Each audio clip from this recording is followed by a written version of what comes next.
Bonjour, aujourd'hui je vais vous parler d'un indicateur très important à connaître pour maîtriser son exploitation et assurer la santé financière de son entreprise ou sa trésorerie.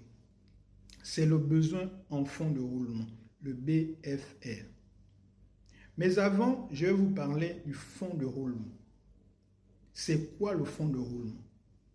Le fonds de roulement, c'est l'excédent des capitaux permanents sur les actifs immobilisés.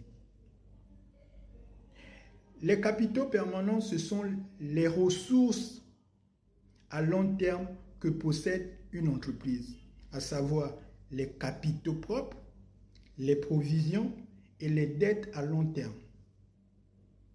Les actifs immobilisés, ce sont les immobilisations, ce que vous possédez sur le long terme.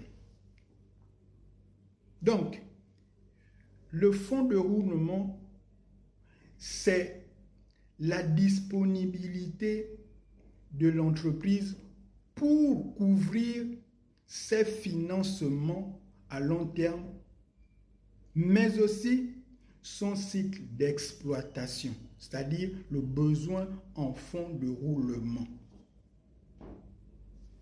Le fonds de roulement doit être soit égal à 0 ou positif. S'il est négatif, il doit être les immobilisations, une partie des immobilisations doit être financée par les dettes à court terme. Sinon, l'autre solution, c'est d'augmenter les capitaux propres ou augmenter les dettes à long terme par le concours des banques. Le besoin en fonds de roulement. Besoin en fonds de roulement égal à l'actif circulant moins passif circulant. Actifs circulants, ce sont les stocks, les créances clients.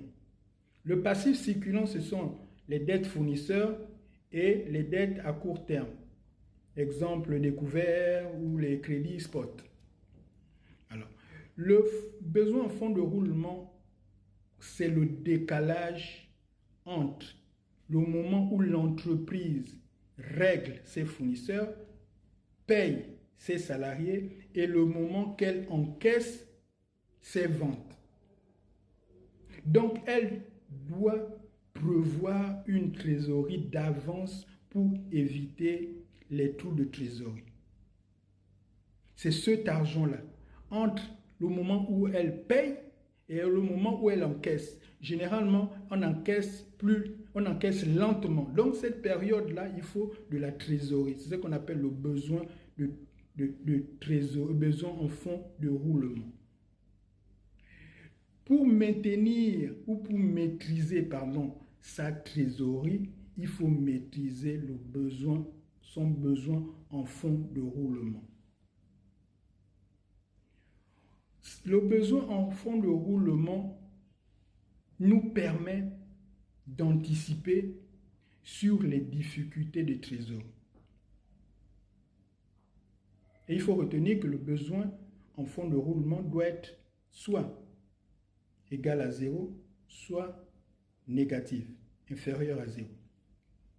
Lorsque le besoin en fonds de roulement est supérieur à 0, il faut trouver les solutions pour sortir de là.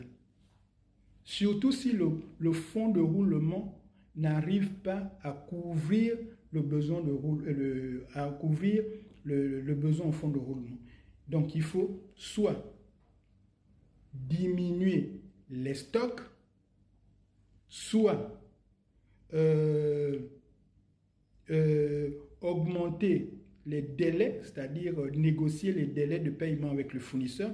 Au lieu de 30 jours par exemple, vous allez à 48 jours ou 40 jours. Négocier les délais de paiement et négocier aussi le cash auprès des clients, soit le cash ou bien raccourcir le délai d'encaissement de la créance client. Voilà un peu c'est quoi la signification du besoin en fonds de roulement?